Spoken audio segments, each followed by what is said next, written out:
زباں پر واویلا نہیں ہے، شکوہ اور شکایت نہیں ہے، بلکہ یہ ہے کہ اللہ تبارک و تعالیٰ ہی کا یہ جسم اور جان ہے، وہ جب چاہے لے لے اور جب چاہے لے لے۔ جب اس مقام پر ابراہیم علیہ السلام پہنچے تو پھر بیچ میں واسطہ نہیں بنایا گیا جبریل کو کہ وہ ان کو جا کر کے بچائیں، بلکہ اللہ تبارک و تعالیٰ نے پھر ان کو کہا آگ کو قلنا، اللہ فرماتا ہے ہم نے کہا یا نار کونی بردم و سلام علی ابراہیم، اے آگ تیرے درمیان میرا خلیل آ رہا ہے، میرا محبوب آ رہا ہے، میرا دوست آ رہا ہے جس نے مجھے دوست بنایا ہے، اور میں تجھے آرڈر کرتا ہوں، تجھے حکم کرتا ہوں کہ میرے ابراہیم کے لیے تجھے گلشن بننا ہے، تجھے باغیچہ بننا ہے، تجھے باغ بننا ہے، تجھے چمن بننا ہے۔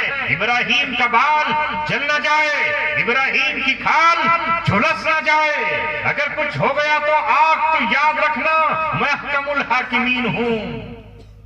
آگ نے کہا رب تیرا خلیل آئے تو میں اسے اپنی باہوں میں جھولا جھلاؤں گی اور اس کے رسیاں ہی بس کاٹوں گی، اس کے بعد وہ میرے یہاں 3 دن میزبانی اور میں میزبان رہوں گی، اور وہ میرے یہاں مہمانی کرے گی۔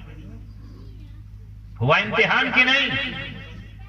آؤ امتحان ہوا پیارے معصوم اسماعیل کا، چھوٹی سی عمر ہے، معصوم زندگی ہے، کھیلنے کودنے کا زمانہ ہے، باپ کی محبت اور پیار کے شفقت کا چاہت کا زمانہ ہے، مگر ابراہیم آستی میں چھری لے کر اور آستی میں رسیاں لے کر پہنچے ہیں اور اپنے بیٹے سے کہتے ہیں یا اے میرے بیٹے یا بنیا انی ارا فی المنام انی اذبحک فانظر ماذا تری، اے میرے بیٹے میں خواب میں دیکھ رہا ہوں کہ میں تیرے گلے پر چھری چلا رہا ہوں اور تجھے ذبح کر رہا ہوں، بتا تیرا کیا خیال ہے؟ اللہ اکبر، یہ پسر ابراہیم ہے، یہ اسماعیل ہے، اس کی تربیت ماں نے کی ہے۔ ماں کون ہے؟ جو ہجرت کر کے آئی ہے اور جس کا امتحان اس طرح لیا گیا ہے کہ ابراہیم کو حکم ہوا ہے کہ اپنے بیٹے اور اپنی بیوی کو لقودق میدان میں چھوڑ کر چلے آئیے، وہاں جہاں صحرا ہی صحرا ہے، جہاں ریت کے بڑے بڑے پہاڑ ہیں، جہاں تودے ریت کے اور ٹیلے ہیں، جہاں کوئی چشمہ نہیں ہے، جہاں آبادی کا نام و نشان نہیں ہے، نہ کوئی مکان ہے نہ کوئی مکین ہے، بس ایک مشکیزہ رکھ کر اور تھوڑا سا کھجور رکھ کر کے چلے آئیے۔ یہ امتحان کس نے دیا؟ یہ چھوٹے اسماعیل نے دیا، یہ ماں حضرت ہاجرہ نے دیا۔ بیٹا ماں کے دودھ مانگتا ہے تو دودھ ایک وقت میں جا کر کے خشک ہو جاتا ہے، ماں کی چھاتیاں خشک ہو گئی دودھ سے تو اسماعیل کے ہونٹ چٹک اٹھے اور لبوں پر کانٹے جم گئے، وہ چیختا اور چلا رہا ہے ماں اگر چند گھنٹوں تک مجھے دودھ نہ مل سکا تو میں زندگی کی جنگ ہار جاؤں گا، میں موت کو گلے لگا لوں گا اور موت کو لبیک کہوں گا۔ اسی کشمکش کے عالم میں ہاجرہ دوڑتی ہے صفا سے مروہ، مروہ سے صفا، صفا سے مروہ، مروہ سے صفا، پہاڑوں پر کھڑے ہو کر دیکھتی ہے کوئی قافلہ آ رہا ہو تو میں اس سے بھیک مانگ لوں گی، پانی کے چند قطرے میرے لال کے منہ میں ٹپکانے کے لیے دے دو۔ اگر مجھے کوئی قافلہ نظر آیا تو میں اس کے گھوڑے کی لگام پکڑ کر، یہ اونٹ کی نکیل پکڑ کر یہ کہوں گی میں تمہارے سامنے جھولی پھیلا کر ایک بچے کی بھیک کے لیے چند قطرے پانی کے مانگتی ہوں۔ دور سے دیکھتی ہے کاش کوئی قافلہ دھول اڑاتا ہوا آ جائے تو میں اس کے پاس پہنچ جاؤں۔ اسماعیل ایڑیاں رگڑ رہے ہیں، صفا اور مروہ پر چکر لگا رہی ہے، مگر یہ امتحان اللہ تبارک و تعالیٰ کے نزدیک کرتا ہے۔ امتحان ہی تو اللہ تبارک و تعالیٰ لینا چاہ رہا ہے، نہ ہاجرہ کو پتا ہے نہ حضرت اسماعیل کو پتا ہے۔ ابراہیم مصروف دعا ہے اور دعا کر کے یہاں سے نکلے ہیں، 7ویں چکر پر رحمت الہی برس پڑی اور اللہ تبارک و تعالیٰ نے جبریل کو بھیجا کہ جا اپنے بازو سے چیر دے اس سنگلاخ پہاڑی کو اور اس کے نیچے سے میں زمزم کا چشمہ جاری کرنے والا ہوں۔ یہ ہے وہ زمزم جسے حاجی جا کر پیتے ہیں اور ہمارے لیے لے کر آتے ہیں، جس میں شفا بھی ہے اور دوا بھی ہے۔ جس نیت سے پیو وہ مل جائے گا، لیکن یہ کب ملا؟ امتحان کے بعد ملا۔ ابھی یہ امتحان تھا بچپن کا جو حضرت اسماعیل کو یاد بھی نہ ہوگا، مگر وہ امتحان تو اس سے بڑا سخت امتحان ہے جب باپ نے کہا کہ بیٹے میں اس طرح خواب دیکھ رہا ہوں، تو ماں نے تربیت کی تھی اسماعیل کی، اس لیے حضرت اسماعیل نے اپنے ابا سے کہا ابا جان دیر نہ فرمائیے، یا ابت افعل ما تؤمر ستجدنی انشاءاللہ من الصابرین، اللہ نے جو آپ کو حکم دیا ہے وہ آپ کر گزریے، مجھے آپ صبر کرنے والوں میں سے پائے۔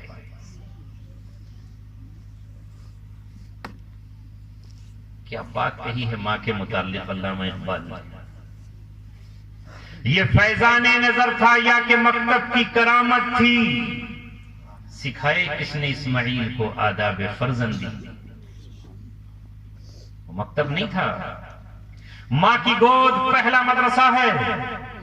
یہاں ہماری آواز سننے والی ماں، اور آج بخاری کا آخری سبق پڑھ کر عالمہ بننے والی ہماری بیٹیوں، کل کی تم ماں ہو، تمہاری آغوش میں، تمہارے آنچل کی چھاؤں میں کل تمہاری اولادیں ہوں گی، تمہاری ذمہ داری ہے کہ تم ان کی تربیت کرو۔ مولوی مدرسے میں پڑھانے والے 6 گھنٹے تربیت کر سکتے ہیں، 18 گھنٹے بچہ تمہارے پاس رہے گا۔ مکتب کا سبق ذہن میں محفوظ ہے، اب تک ہوتا نہیں ہے مجھ پہ اثر اور کسی کا۔ یہ کون ہے؟ یہ شیخ عبد القادر جیلانی ہے، یہ ولیوں کے امام ہیں۔ یہ کون ہے جس کے دل کی آنکھ سے ٹھنڈی دلوں کی انگیٹھیاں پھر سے روشن ہو جاتی ہیں اور جل جاتی ہیں؟ یہ کون ہے جس کے یہاں بغداد میں آج بھی نور کی کرنیں برس رہی ہیں؟ یہ عبد القادر جیلانی ہے۔ یہ اس ماں کا بیٹا ہے جس نے چلتے وقت 40 اشرفیاں دیتے ہوئے یہ کہا تھا کہ بیٹا کبھی جھوٹ مت بولنا۔ ڈاکوؤں نے جب اس قافلے پر حملہ کیا تو انہوں نے مال لوٹا، اس بچے کے پاس صدری میں سلی ہوئی اشرفیاں نظر نہیں آ رہی تھی۔ جب ڈاکو نے پوچھا کہ بچے تیرے پاس کچھ ہے، اس نے سچ کہا کہ ہاں میرے پاس 40 اشرفیاں ہیں، تلاشی پر نہیں ملی۔ خود صدری پھاڑ کر دکھا دی، کہا لو یہ ہے 40 اشرفیاں۔ جہاں لوگ اپنے مال کے لیے اپنی جان کی قربانیاں دے رہے تھے، جھوٹ بول رہے تھے، اپنے سامان کو چھپا رہے تھے، یہ نوعمر بچہ آخر اپنی اشرفیاں ہمارے حوالے کیوں کرتا ہے؟ ڈاکو کے سردار نے پوچھا کہ بچے تو اس اشرفی کو چھپا سکتا تھا، تو ہم سے جھوٹ بول سکتا تھا، تیری ماں نے وہاں سی تھی جہاں تک ہماری نظر اور ہمارا ہاتھ نہیں جا سکتا تھا، مگر آخر تو نے کیوں بتایا؟ کہا چلتے وقت میری ماں نے کہا تھا کہ بیٹا مسلمان جھوٹا نہیں ہوتا۔ تمہارے نبی نے کہا ہے ایک مسلمان سے خواہش سے مغلوب ہو کر وہ زنا کر سکتا ہے، ایک مسلمان شراب پی سکتا ہے، ایک مسلمان دھوکہ اور دغابازی نہیں کر سکتا ہے، مگر مسلمان جھوٹ نہیں کر سکتا۔ بیٹے کیسے ہی مرحلہ ہے جھوٹ مت بولنا۔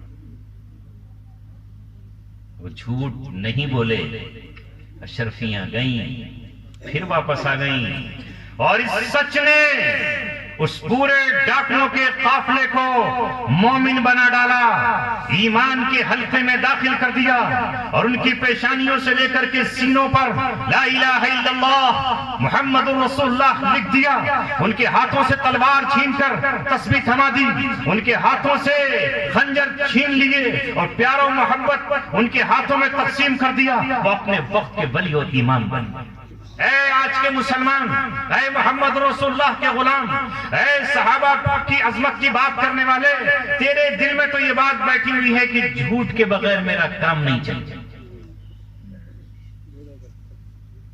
میری تجارت بغیر جھوٹ کے نہیں چل سکتی، میرا گھر بغیر جھوٹ کے نہیں چل سکتا۔ سنو تمہارے نبی نے ایک فرمان جاری کیا ہے، الصدق ینجی والکذب یہلک، سچائی نجات دیتی ہے اور جھوٹ ہلاک کرتا ہے۔ بے شک بے شک۔ کبھی ہم اس طرح کی ادائیں رکھتے تھے کہ زمانہ یہ کہتا تھا کہ مسلمان اور صاحب ایمان جھوٹ نہیں بولا کرتے، اور آج کس سے ہم بچیں؟ ہماری پہچان ہی یہ بن گئی۔ کسی شاعر نے صحیح کہا، جھوٹوں نے جھوٹوں سے کہا ہے سچ بولو، جھوٹوں نے جھوٹوں سے کہا ہے سچ بولو، سرکاری اعلان ہوا ہے سچ بولو، گھر کے اندر جھوٹوں کی ایک منڈی ہے، دروازے پر لکھا ہوا ہے سچ بولو۔ فرمائے آمین۔ وآخر دعوانا ان الحمدللہ رب العالمین۔